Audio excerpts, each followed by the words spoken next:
Hi, I'm Congressman Buchanan. I'm very excited about today. We've got a town hall meeting with leaders in the community, the Manatee community. We're going to be talking about jobs and the economy. By far the biggest issue, not just in America, but in Manatee County. So why don't we get started with our panel? We'll let our panel introduce themselves. So Kyle, you want to do that to lead off? Absolutely. Hello, my name is Kyle Stevens. I'm a project manager with the Economic Development Corporation of Sarasota County. I'm David McDonald. I'm the Executive Director of Port Manatee. I'm Rachel Detton. I'm the District Aide to State Representative Ray Pilon. I'm Karen Lepensi, President of Lepensi Plumbing and Pools and Chairman of the Anna Maria Island Chamber of Commerce. I'm Marianne Brockman. I'm President and CEO of the Anna Maria Island Chamber of Commerce. Lars Hafner, President, State College of Florida. My name is Spencer Purnell, and I'm a political science major at Stetson University. My name is Chell Purnell, and I'm the Managing Director at Everence Financial. My name is Carol Whitmore, and I'm a Manatee County Commissioner and also Chairman of the Tourist Development Council. David Gustafson, Executive Director for the City of Bradenton Downtown Development Authority. Hi, I'm Jennifer Barons-Schmidt. I own Atlantic Mold and Machining, and I'm also the President of the Sarasota Manatee Manufacturers Association. Josh Matlock, Director of Business Services with Suncoast Workforce. Well, again, I'd like to thank all of our panelists today. We want to have fun, but we want to make it informative. But as a member of Congress, I want to get your thoughts and ideas, and I'm glad to answer any questions that you might have. Most of you know that most of the jobs created in America in this community are small, medium-sized businesses. The idea today is, what can we do more as a community in terms of creating more jobs? And I think I've introduced a jobs bill myself that we'll get into a little bit later. But why don't we just lead off with that? What more can we be doing? And I'll just mention, maybe to kick it off, let's talk about the port. I think one of the biggest opportunities we've got in Manatee County is the port. It's created directly and indirectly about 20,000 jobs. I really envision myself, all of us working together. I've had the ambassador here twice. I've talked to the president of Panama. David, you've been an incredible leader there. But at the end of the day, we got a chance, I think, to double that in terms of the amount of jobs. And I was talking with a new executive director there the other day, Carlos, or the CEO of that. And by the way, he just showed up. So, but we were talking about the opportunity to really take that to the next level. And I think it's, my point I was going to make is that I guess the jobs created there are about $10,000 on average better than jobs, any other jobs in Manatee County or probably Sarasota County. So it's a real opportunity, the port. So you want to just give us a couple of thoughts and ideas about where the port's at and what more we can do to help you get this port to the next level. Thank you, Congressman. I think looking just a few statistics, looking at Florida seaports as a whole first, directly and indirectly, Florida seaports employ over 550,000 people in our state, and have valued cargo imports and exports of nearly $70 billion a year. So it's one of the largest industries and connects us with the rest of the world. More specific, as you mentioned, not only are we the highest per capita in the way of wages for personnel, but we exceed the state average of blue collar and white collar by $10,000 to $15,000 a year. So when a seaport creates a job, they create a good paying job that a family can be supported on and can be a good member of our community. And then another thing, one last statistic, for every dollar that's invested by the state or federal government into a Florida seaport, there's a $7 return. Now those statistics come from the state of Florida. So investing in a seaport is not only valuable from the state's perspective, but valuable in providing good paying jobs to the citizens of our state in Florida. With that, then I would like to say my thanks to you for your leadership in the trade issues in Panama and Colombia and South Korea. Those are going to benefit greatly in creating jobs in our state. It'll take a little time to see them play out. Now, for a question, one of the things, making the point that investing in a seaport is a good thing, we're getting ready to expand the port a little bit more. Again, as you know, we've increased our capacity by more than 50%. So as we come out of this recession, the port is ready to be catapulted into its next generation. We have new assets, new docks, new wharves, new buildings. But we're getting ready to expand the final dock on Southport area by another 600 feet and begin to create the upland area for containerization, because containers are going to be a very big component of the port's future, we feel. What we're going to need, with your help, we did get some Tiger II grant money, and we appreciate that. We understand there might be opportunity for more of the Tiger II grant monies that perhaps aren't being used by other states or the other facilities, and wondering if there might be some opportunity for you to help redirect some of those funds to Florida that aren't being used wisely elsewhere. Well, we had the opportunity to visit yesterday or the day before, and one of the things that I want to do is to look at that as a possibility. You brought that up. Our staff's looking into that. But I also want to just thank you again for your leadership. And as you mentioned, the ports in Florida, I'm on the subcommittee for trade on Ways and Means, but generate $68 billion of economic activity. So again, we're going to continue to do everything we can.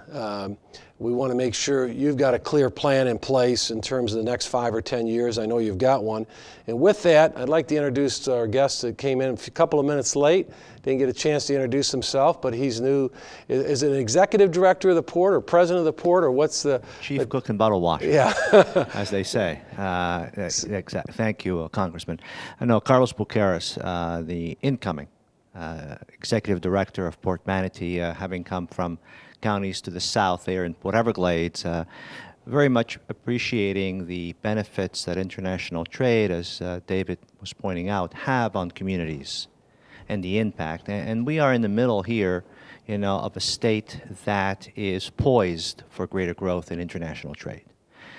Certainly 80% of Florida's trade is really north-south, trading with our backyard. And that's where our strength is, and that's where really Florida has created the most jobs. And we want to make sure that this part of the state gets its fair share of those jobs that they don't necessarily, by lack of, let's say, us investing in our ports, as David was saying, go to other neighboring states that take a greater interest. So again, thank you for your support. Yeah. Well, I appreciate it and welcome aboard. I really look forward. It's been great working with David, but look forward to working with you and the community. But I do believe it's one of the biggest assets we've got. All of us know that, we have housing and we have tourism, but I think the port, we need economic diversity. Could be one of the big opportunities for additional growth that way.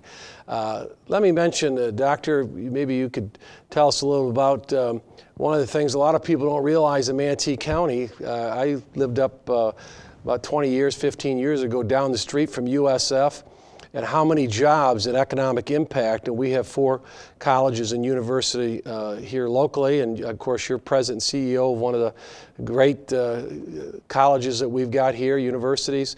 So maybe you could give us some thoughts and ideas about maybe jobs, and tell us a little bit about what you're doing also. Well, thank you. And yes, we are the largest and oldest college in the region. And one of our parts of our mission is to help develop job opportunities. And when you have great educational institutions like we do in this region, it can only help build better businesses. And I want to follow up on the port too, because you see a lot of us are like-minded. And as they just stated with the port, looking to the future, taking this economy and really setting a foundation so that as the economy begins to turn around, we're already ready to go and move forward into the future. And with my meetings out at the port, one of the things that came out of that was we just got approved from the state to start a new 4-year degree in international business and trade. And we also want to put an emphasis on marine management. And it's because we have one of the ports in our own backyard, so we can help grow a job market and do the things that we can through that process. And so the dialogue that happens within the community with business and education is very important to setting the tone for the future, so that you can advocate up in Washington for all of us, that we say, hey, we've got the education component, we've got the business component, we can create the jobs locally with a little bit of grant money or a little bit of a push, and that's how we work and interact together. So as part of an educational institution for this region, we are always out there looking to work with the economic development arms of our community to say, what can we do best? How can we retool your workers if that's what's necessary to meet the demands and needs of future economic opportunities? What can we do to create degree programs? That's the great thing of our state college, is we have a local board that can turn on a dime and help create an educational program or a training program that can help meet those opportunities. So it's exciting to be here today and with my colleagues to say we're trying to build for the future of Manatee County, but we're not just reveling in the bad economy. We're planning for the future now because we want to make you proud to represent us in Washington when it comes to the ideas that we're ready to go. We're continually doing the right things to position ourselves for the future. Well, that's great. And we have Commissioner Carol Whitmore, who's worked a lot on the port. And I just want to take a couple of more minutes on the port, and then we can talk about some other things. But I know you've worked tirelessly on the port, and other commissioners, and we've come a long way and got a lot done the last year, but there's a lot more that needs to be done. And maybe just your thoughts or idea about the port or anything else you'd like to talk about. Certainly, I am serving as vice chair of the port, as a Port Authority member, and it's probably one of the most single issues or the single things that I'm working on now that I'm the most excited about. With the incoming of Carlos and his connections throughout the world, you know, I really think that you're going to see some increase in business within the next year. There are things that are happening at the port that we can't discuss because of privacy issues, but I think within the next year, and I'm sure David McDonald and Carlos can say, we may be having some business that's going to be creating jobs, and that's what we all want. So I think David's done a wonderful job. He's got the infrastructure in place. With your missions to where you've gone to South America, I appreciate that. That is really, the governor has also been there. This is the kind of stuff we need to do, is all work in partnerships and work together. We need to be number one on the list when Panama is thinking about coming to this area. We want them to come to Port Manatee. We're 8 hours shorter trip than Tampa, the Port of Tampa. So this is what we want you to do. We want you when I went up to Washington, Congressman Micah was meeting with commissioners in Charlotte County, and they told me all he talked about was Port Manatee. So it's good. It's a regional port, and we just need to make sure that the other congressmen feel that way also. Yeah, well, it's a good point. I just look at the port and its capacity to grow. But at the end of the day, to me, I've mentioned to everybody, it's about good paying jobs for our working families in the area. And I like the idea that they pay $10,000 on average, better than any other job. So anything I can do or all of us can do, it's a team, to make this port and get it to the next level. That's what it's all about. Let's switch gears a little bit off the port.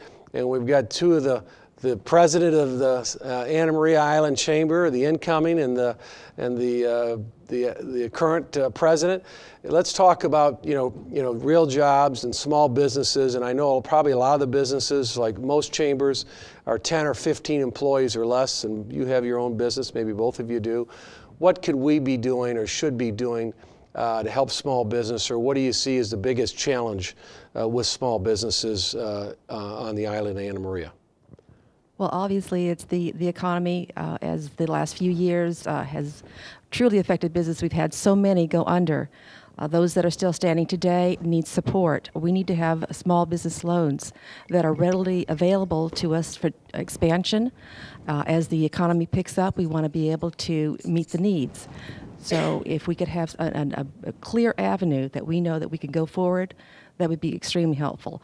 On a local level, our education, we need educated people now to work in these new fields, not only in the field itself with for me, the service industry, but also in my office as we expand and we're offering more and more. I need a higher level of employees. So I need that person with those degrees in business administration to be able to come in and focus on a new level for me.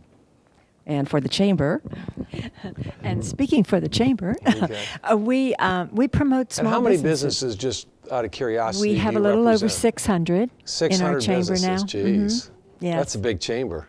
Well, no, it's really not. It's a hands-on small town I mean, it's chamber. big in 600 businesses. I think That's it pretty is. good. It's grown quite a bit. Yeah. Yes, we have grown an awful lot, and we are very supportive of our members.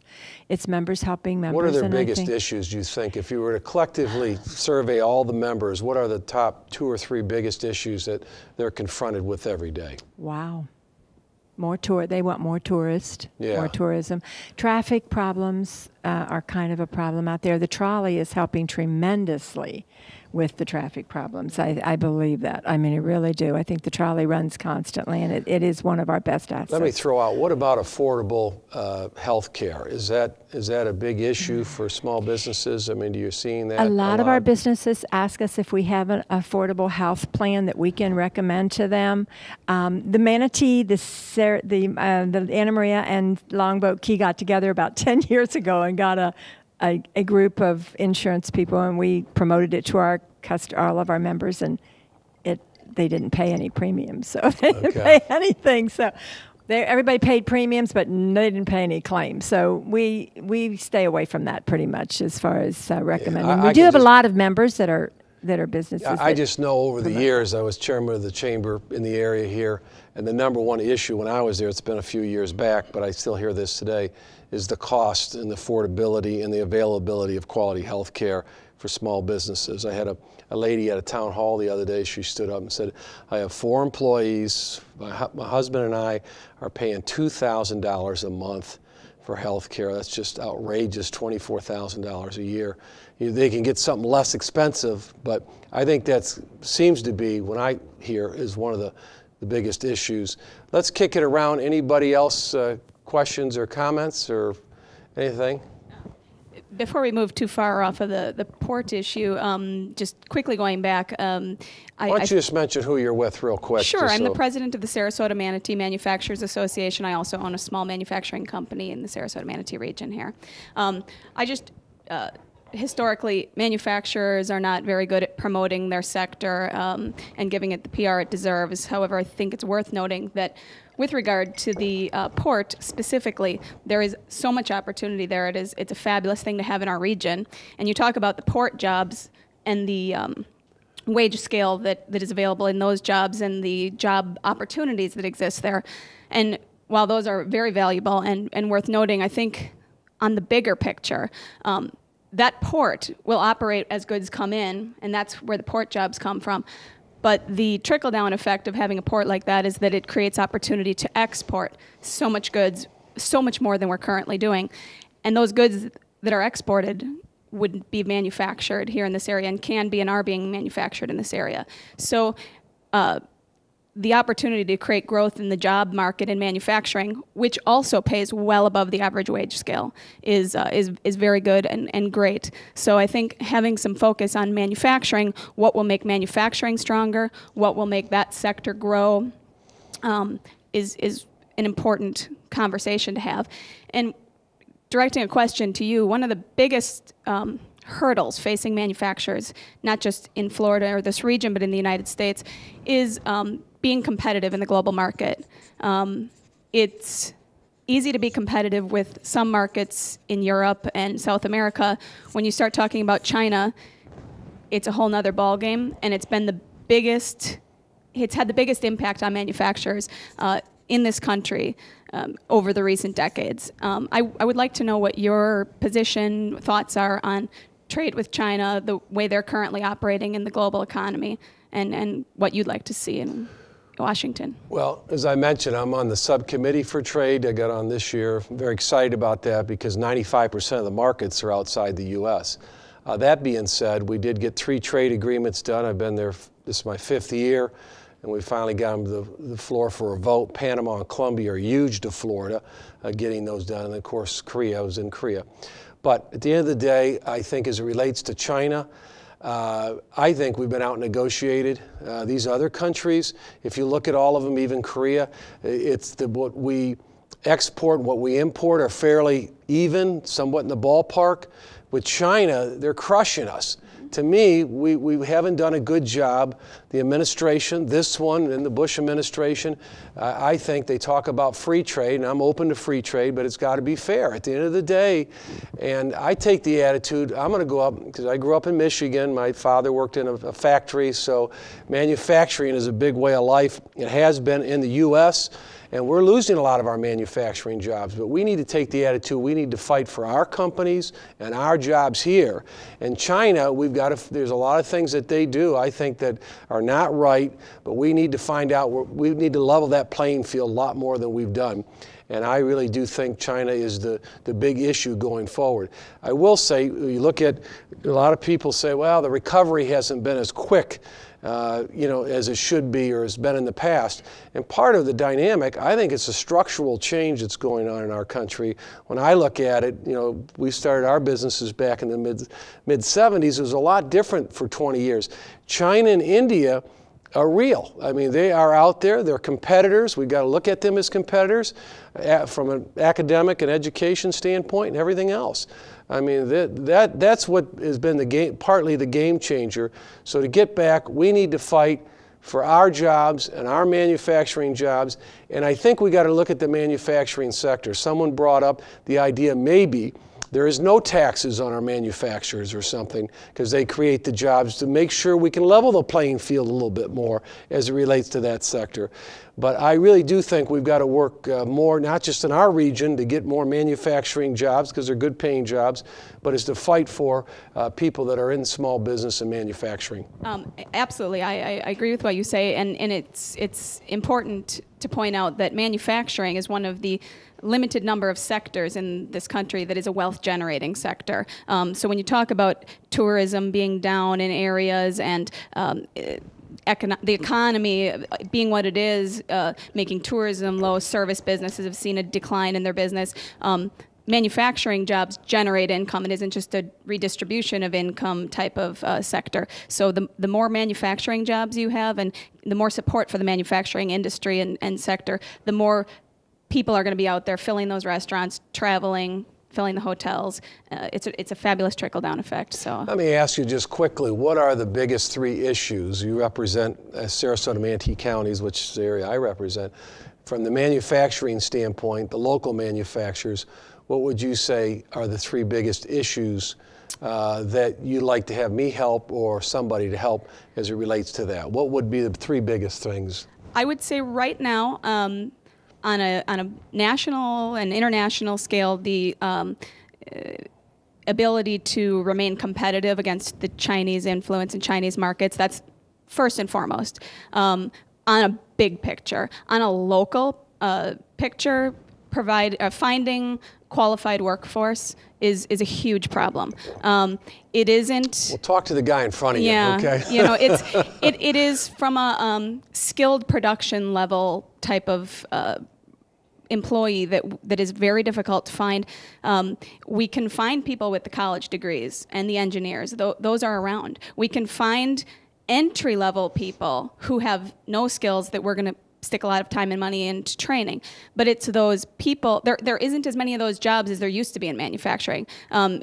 Manufacturing, in order to stay competitive in a global economy, has had to become much more high-tech. The people filling the positions on the floor, as you call them on-the-floor jobs, they're generally fairly high-skilled employees, not necessarily college degrees, but they've developed trade skills and technical skills that are very important and necessary. So, excuse me, all of the people out there who maybe are out of work in the construction trades and have those trade skills, unfortunately, we in the manufacturing community wish they all had the technical and trade skills to fill the manufacturing jobs that are out there, because most of the manufacturers in this region are hiring, are accepting applications, have grown and expanded in this down economy. Yeah, one thing I would add on manufacturing is that one thing you hear today is that they've become so much more efficient. Everything's more robotic, more technology, and you're right, that's what's changed in manufacturing. Let's get around, because I want to get to some of the other guests.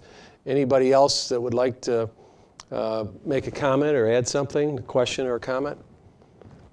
I would just say that, I'm So why don't Josh. you just mention who you're with? Josh Matlock with the Suncoast Workforce. I'm the Director of Business Services, and we work directly with employers, and we also work with a lot of the partners that are here on the stage, State College of Florida, the EDC, the Manufacturing Association. So we work with them very closely, and we try to work to create an environment here in this region, Manatee and Sarasota County, that creates the most ideal environment for employers, so they'll want to locate here and stay here and create jobs.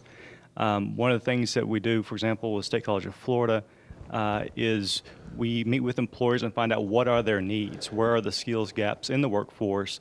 We identify those gaps, and then we can get them trained through State College of Florida. Or even, for example, in the Manufacturing Association, we have an on-the-job training program where they can take a candidate in a training capacity, and through the Workforce Investment Act, we reimburse the wage through that initial training time up to 50%. So that can help the employer take the time to train employers who have the skills gaps. So there's a lot of things that are going on here in the region to help accommodate the skills gaps, but there's a lot of work to be done. Yeah, I know that you're trying to place workers, right? And I think it's important that you guys have as much visibility as we can, because it wasn't many years ago. I think back about 5 years ago, 6 years ago, one of our largest employers had called me, and this is before I was, maybe it was 6 years before I even thought about running for office or anything, and had mentioned, they couldn't get housing. The housing was too expensive. People were moving all over the place to try to find affordable housing, and unemployment was like 2.9%. You couldn't find any workers. So you've got plenty of people that want to go to work. The key is the training is to make sure that you can hook up where they develop the skills and things that are important. Okay, anybody else? Let's pass that down and give everybody an opportunity to express themselves. Why don't we just talk about downtown Bradenton, what's going on there? We'll give you an opportunity. Well, it's funny you're talking about skilled workforce. My name is Dave Gustafson. I'm the Executive Director for the City of Bradenton Downtown Development Authority. And skilled workforce is certainly something that we're thinking about right now, because we just consummated a deal regarding our Pink Palace Hotel, which is also called the Manatee River Park Hotel. I like that Pink Palace. It's it's a historic 1926 hotel, and it's been sitting vacant for years. And so when we're talking with the developer, they were making sure that we had skilled workforce in the area, because a hotel requires a unique type of an employee. And so that's one of the things that we've been thinking about as well. So we've had conversations about that topic at the same time, but certainly from a port-related, we're thinking about industry that's going to be coming into the community and redeveloping in the downtown area. We have a high vacancy rate of office right now, and we're thinking about what we can do, and we stay in the loop with Mr. McDonald and the port as well. But we think long term with the downtown. When people come and bring their businesses in the downtown, what do they think about the cultural assets and what's happening in downtown? We currently have a Riverwalk project that's a $6.5 million project that's under construction right now. People come into the community. They want to know what those cultural assets are going to be in that area. It's very important. They're doing things on the weekend. What are we going to do in our community? So we believe in the downtown Bradenton in business, cultural activities, future education, possible, grocery stores, just to revitalize and bring back the heart of the community, and that is the downtown Bradenton area. Yeah, someone was telling me the other day they're very, very excited about the Riverwalk and that expansion. When is that? They're asking me, when's that going to be done? What's the time frame? We're on schedule right now and on budget, and will be completed the summer of this year, 2012. That's always a good thing to hear, on schedule, on budget. But you'll be done when? The summer of 12. Oh, yeah. Well, that's very excited. A lot of people are very excited about what's going on with that. Yeah. That's going to be a huge asset. It absolutely will. You got so much waterfront right there. It's gorgeous. It's an area that has been underutilized for years. There's rowing opportunities. There's a skate park that's going in, volleyball courts, amphitheater. The Blues Fest will be there in 2012, in the fall of 2012. I mean, there's lots. We're going to have a grand opening season that's going to last for 3 months. We're going to bring thousands of people into the community. There's going to be a lot of... The other thing I'd like to have the commissioner mentioned, we talked a little bit the other day about the rowing park and what's going on in the river with Harvard, and which is considered the premier rowing program in the country. What's the update on that with rowing? Because that's a great opportunity. That brings people in town, And I know there's multiple parks, but I'm interested in what's going on the river here on Manatee River. Well, Fort Hamer, and David actually helped get it going. He was worked with the county at that time, but Fort Hamer just hosted Northeastern, and Harvard is this week. Harvard arrived 2 days ago. 2 days ago. So, and we also had the USA Soccer Olympic men's team during the Christmas holidays at our soccer fields out in Lakewood Ranch, and we've got IMG. I mean, the momentum is there for sports. Tourism is up 5%. I know everywhere else in the state is having issues, but in Manatee County, our tourism is up 5%, and our bed occupancy is up 15%. Jeez. So we're doing a good job, but what we need is we need the momentum to keep going. We do need the your help and just to make sure that we can bring awareness with this sporting venue. I think we're actually finding a little niche, and thanks to IMG and Nick Bolletary and the group there, they've brought credibility to Manatee County, and everything else is just kind of fallen into place. And a lot of it thanks to David Gustafson, because he actually worked with Benderson to get the rowing facility in Manatee County, and then the major facility just across the line in Sarasota County in Sarasota. And you also know I'm very excited about, we all are, about Wares Creek too. It's a big project. It's probably going to be $40 million, $50 million by the time it's all done. So we're really excited about where that's going, and they've got the staging finally out there. We were talking about that the other day. And thanks to you, Congressman, because that's one thing that anytime anybody in Manatee County or county commissioners ask you, you are the type of person is not how we can't do it, but let's get it done. And I've been in politics a long time, and it's been a real pleasure working with you, because when we have issues relating to the port, Wares Creek, beach renourishment, we weren't getting reimbursed for $1.4 million for like 4 years. We went up to Washington, and forced our county commission. You got us in the Pentagon. We met with Secretary Woolley at the time. We got it within 4 months. So I just want to thank you for all you've done, and it's nice to have your open ear for issues for Manatee and Sarasota County. Those of us that are in public service are trying to do what we can in the community. It's a team effort, and I'm just excited about where Manatee County's at and where it's going. It's going to be very positive moving forward. Yes, my name is Chel Purnell, and I'm from Everence Financial. And what I see, the opportunity to work with our members and business community, and you asked the top 3 things I see from the business community. I think healthcare is number one, or near the top. Access to credit is another one. We just see that as an issue. And then the third thing is confidence. They just need to see more confidence, and so I'd like to see us work at that. Yeah, I think it's a good point. I mean, we are ASBA, we've done some clinics and seminars. We need to do more.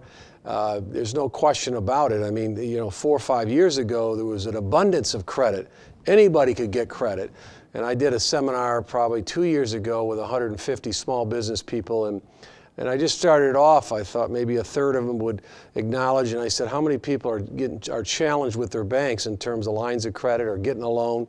And everybody in the room raised their hand. So that is a huge issue, and we need to continue to work on that and make sure we've got access.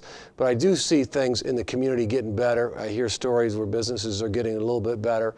So I think we're definitely moving in the right direction, and there's a lot of positive projects going on in the community. Unfortunately, it's been longer than anybody wanted to.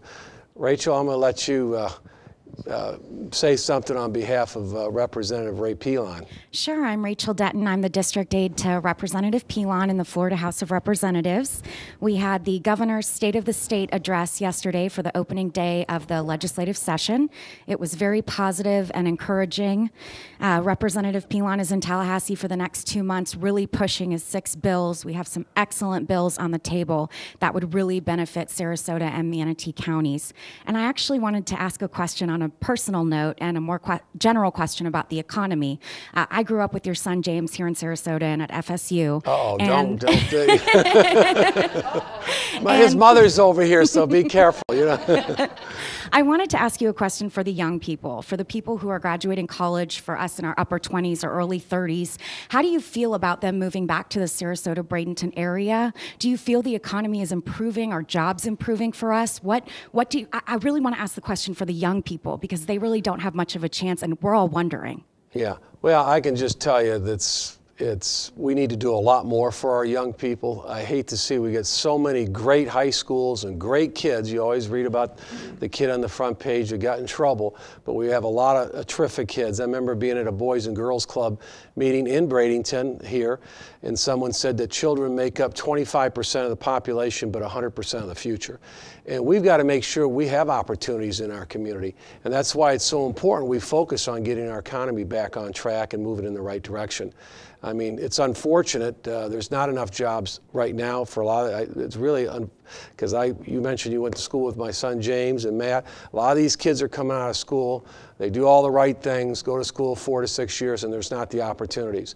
But I do think that that's getting better, and I'm very hopeful that we're going to do everything we can to focus on helping businesses get back where they can grow and expand and make money, because by doing that, they create more jobs.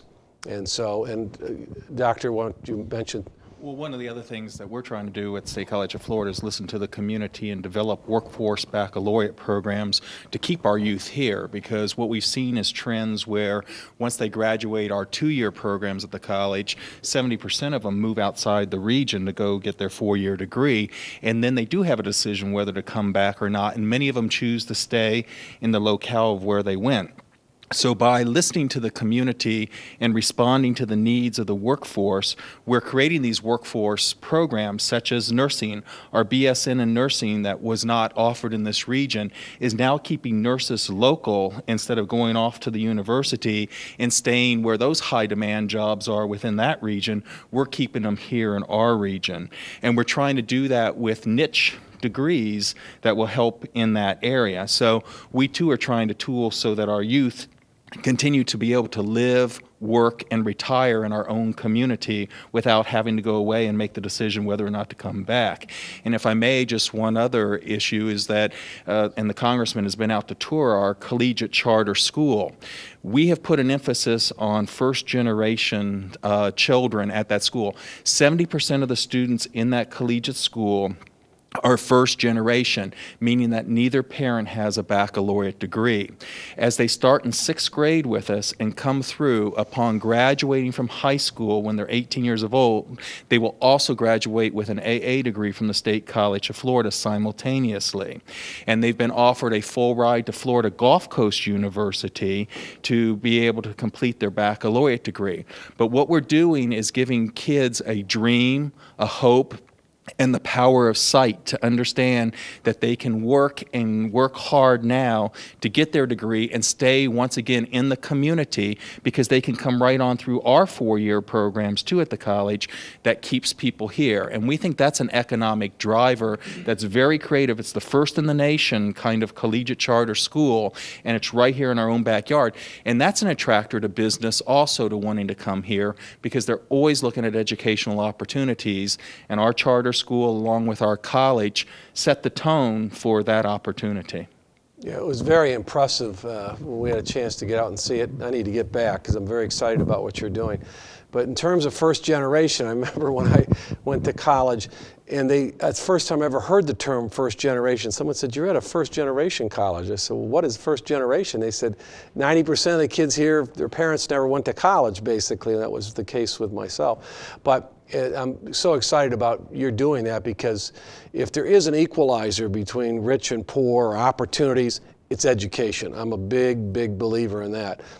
I just wanted to say one more thing. I graduated college. I was born and raised here when I was 21 years old and was lucky back then to get a career in politics. The economy was much better, and it's heartbreaking for these kids who are graduating college now with the skills, with their masters or what have you, and they can't get jobs. And I hope that people will push for them. I hope that things will improve. And I know they do too. I just wanted them to have a voice. Well, again, as we continue to develop the port and develop opportunities, the assets we've got here, more hotels, downtown development, there's going to be more opportunities for construction and housing and tourism. And again, we've got to get back growing the economy at 5-6% a year, and that's going to happen in Manatee County. I don't know if it's this year or next year, but we're going to be moving in that direction. The port, as he knows, is a real opportunity to create another 20,000 good-paying jobs, I think, down the road the next 5 or 7 years, and that's going to be huge for Manatee County. Congressman, I'd like to follow up on the comments made about balance of trade with Asia, because that is a very important component that we struggle with. Right now, over the last decade, we have put $250 million of new assets into Port Manatee alone. And that's to prepare this port for trade. $250 million. $250 million. That's impressive. And that's to prepare the port for trade in the container business, as well as expanding our other businesses in bulk and break bulk. Every container line that we've had come to us recently, as they look at our facilities and prepare to look at possibly locating in our region, they always want to know what can we take back with us? What is your backhaul? If we bring you containers from Asia, from South America, Central America, we need 200, 300, 400 containers filled up to go back. So we get that question. And so while we have great trading partners in the Latin Americas, as you know, 9 out of Florida's top 10 trading partners are the Latin Americas. But as we look with the Panama Canal expansion and our own expansion at our port, trading with Asia is going to be a very, very real need for us. And it's going to take a consortium of a lot of small businesses, a few big businesses to create that. We need the 300 to 400 containers every week to come in from Asia. The big businesses are going to bring in. The Bell's department stores, the Targets, the Home Depots, the Lowe's. But that creates the avenue or the venue for the smaller companies that maybe only move 2 or 3 containers a month to get into those regions through our port. And that balance of trade and, as you said, better negotiations by our government with their governments to make it more equal. And then I would follow up by saying the businesses also need to look to the South Americas. Brazil has got one of the most thriving economies in the world right now, and we do a lot of our trade with Brazil. And so as we look to expand in the South Americas, that's one of the things I would encourage the small businesses to look to as you see one of the most thriving economies, really in our not only hemisphere but in the world, in South America. Yeah. Well, one of the neat opportunities I've got is to be involved in trade. I've been in Seoul, Korea. I've been in Beijing, Hong Kong, Panama, and everywhere I go, I talk about Port Manatee and trying to do all we can to continue to get more opportunities here. So I'm looking forward to working with Carlos. I'm going to be in a lot of Brazil and a lot of these countries in South America and doing everything I can to sell why Port Manatee. I really do think we've got an enormous opportunity. I think it's the biggest opportunity in the 5 counties I represent in terms of adding economic diversity and good paying jobs. Kyle, why don't we take a minute and tell us a little bit what you're doing. Absolutely. Thank you, Congressman. Yeah, my name's Kyle Stevens. I'm a project manager over at the Economic Development Corporation. And it's kind of interesting, from my perspective, I really have an ear to the ground. I get to go out, talk to a lot of different businesses and a lot of diverse industries. And as we've kind of gone around, we've heard of a lot of the resources and assets that are available in this community. But I want to talk about real quickly one of the things that I think is our greatest asset is our ability to really get around issues, coalesce, and find solutions. And really an interesting thing and a positive note on that is our ability, we talked about the lack of capital to small businesses and large ones as well. And what the communities did in this hard time is really to come together in Sarasota and Manatee as well and create a performance-driven incentive program to help those businesses bridge that gap. And when I say we've worked with 16 projects in the last year, my counterparts in Manatee have as well, and they are looking to create thousands of jobs going forward. And really when you talk to them why they chose this area, why they're staying here to expand, it's what we've all talked about, our ability to come to workforce, find the solution, the access to the port. So it's an amazing community, and there's a lot of really neat things going on. Yeah.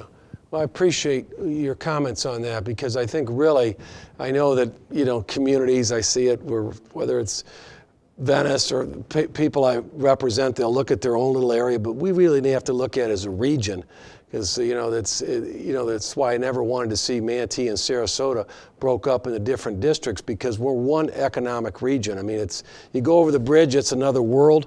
But here, we're all together. You know, anybody does business in Manatee County does business usually in Sarasota. Sarasota does business in Manatee County. So there's a lot of crossover, and it's important to work together. And I know some of the EDC, the economic development, you guys are helping businesses, you know, in terms of advancing money, but it's got to be tied to jobs and creation of jobs. And I know both counties have had a pretty good record on it, and there's going to be a lot more opportunities.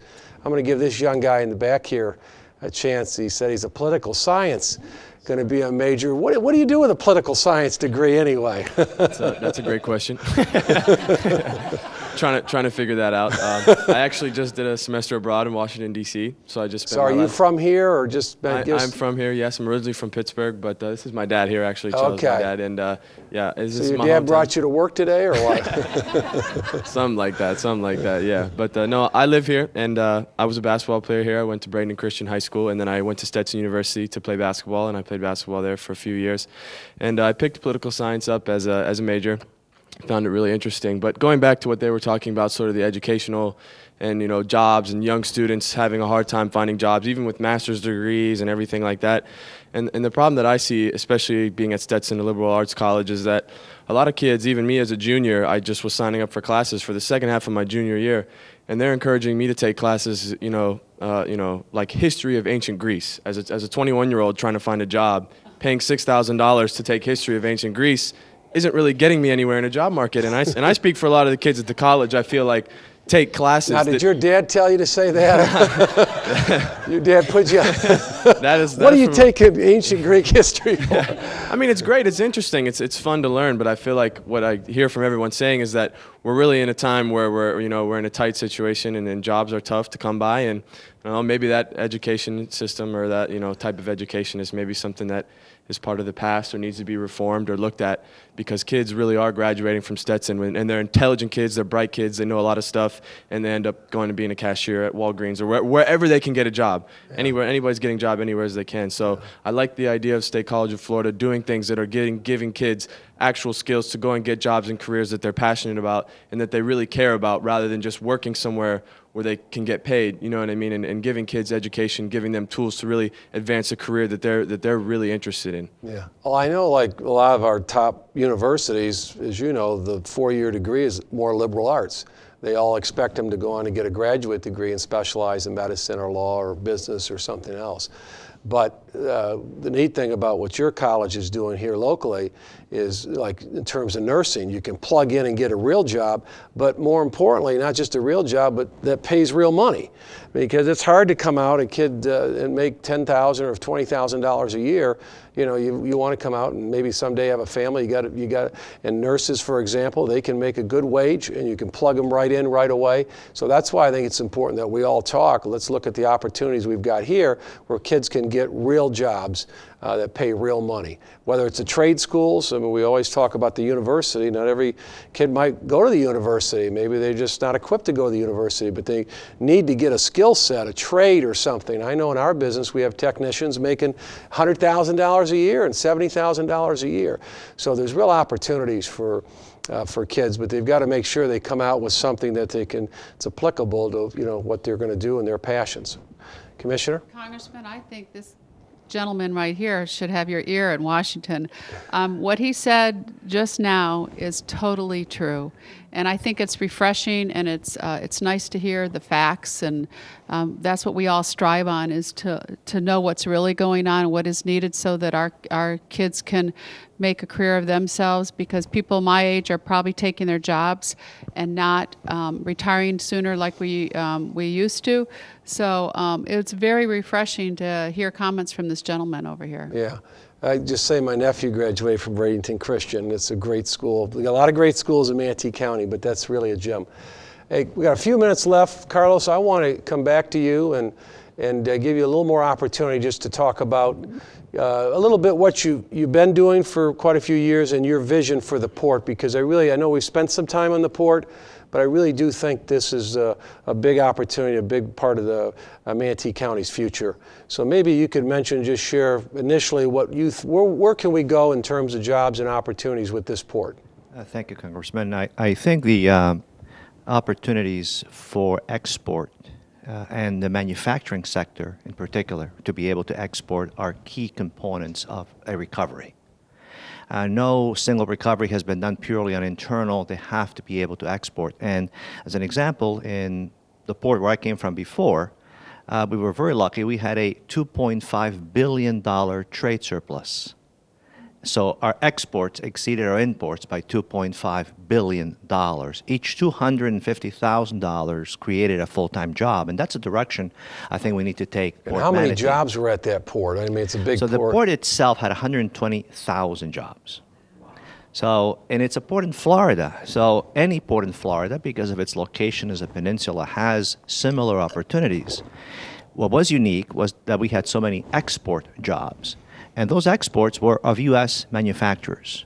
And the manufacturing industry is essential. And one bit of good news is that I think the global economy is starting to see some cracks in China. China doesn't seem to be the one-stop shopping that some manufacturers wanted to see. And a lot of the products that before were being outsourced to China are coming back. These have been recent articles in the Wall Street Journal, are coming back to the U.S. because of pricing, lack of reliability of supply chains, logistics, and so on. So I think we're starting to see an opportunity, a window for manufacturers to crack that China syndrome, if you would, and get back to manufacturing in the U.S. And I think ports, logistically, not just have a responsibility to say, here's the port, use it, but ports need to be from top to bottom, helping the manufacturers and the importers and the exporters in supplying them supply chain solutions, global logistics, helping them deliver the goods. I've now been nominated to the Florida District Export Council. And as such, we get together with all the other district export councils in Florida to promote the exports. And we're not doing it with Chinese products, we're doing it with U.S. manufactured products. So proud to be doing that, and I think that's a direction that we're going to go in. Yeah, one of the things I think that a lot of people don't really understand the magnitude, that's why I wanted to have you share how big the port was, but $68 billion of economic activity goes through our 14 ports. And we have, I think, the best opportunity. I've been to other ports with the land availability. We're working on a port connector road. There's real opportunities in Manatee County, and we just got to make sure we get a shared vision. And but I just, what that means to me, as I said earlier, is jobs and opportunity. That's why I'm so excited about northern part of Manatee County, because that's a real big opportunity. We got time, I guess, for another question or comment, or anybody else have anything? I have a question. He brought up manufacturing. I know, and of course I have a smile on my face because I'm hearing that word. But this question kind of goes over to you from the economic development standpoint. You mentioned your corporation was involved in 16 projects where you helped the capital expansions of local businesses that also not only was an expansion of their business, but a creation of jobs within those businesses. What sectors are you seeing those expansions and job creations happening in? Absolutely, and yeah, I would characterize it as a sectorial recovery we see here. I mean, of those 16 projects, 14 were manufacturing, and 14. And as far as jobs, it's something around 95% of the jobs to be created are in the manufacturing. I know sector. one of our big companies in my congressional area with doors and windows. I think you guys helped out there a little bit, and I think they brought how many more jobs back to the area? 5? Absolutely. I think PGT's hired over 400 people this year, so yeah, quite a few. If you combine with Tervis right next door down the street with the insulated cups, they've hired 200 or 300 more this year, so quite a growth story there. So it's kind of a great opportunity where the counties are seeing companies that have a track record, that have been successful, and helping them get some access to capital, and then they've been putting on real jobs. And we don't hear about necessarily some of these companies, but I think the one company's got, what, a couple thousand employees? Or Absolutely. PGT's right around 1,200, so okay. Yeah, it's quite a sizable company. And a lot of them live in Manatee County, I can tell you that much. Any other question or comment? Well, I just want to thank all of our panelists for being here today. I've got a town hall, I'll just mention to the viewers tomorrow. in Parrish. We're going to be doing it at 5:30. It'll be a live town hall, and we never know who might show up, but they're all interesting. They're all dynamic. Everybody has a different opinion. But I'll just tell you, as a member of Congress, the way I look at it, it's nice to be called a congressman, but I sincerely feel I'm a representative, and I represent this community and represent you, and we're all on the same team to make it better for everybody else. And number one for me, when I go up there every day, and something I've done for 30 years is create jobs, is helping get our people back to work and good paying jobs. Again, thanks for everybody coming out. I appreciate the opportunity to visit. I look forward to working with you in the future. Thank you.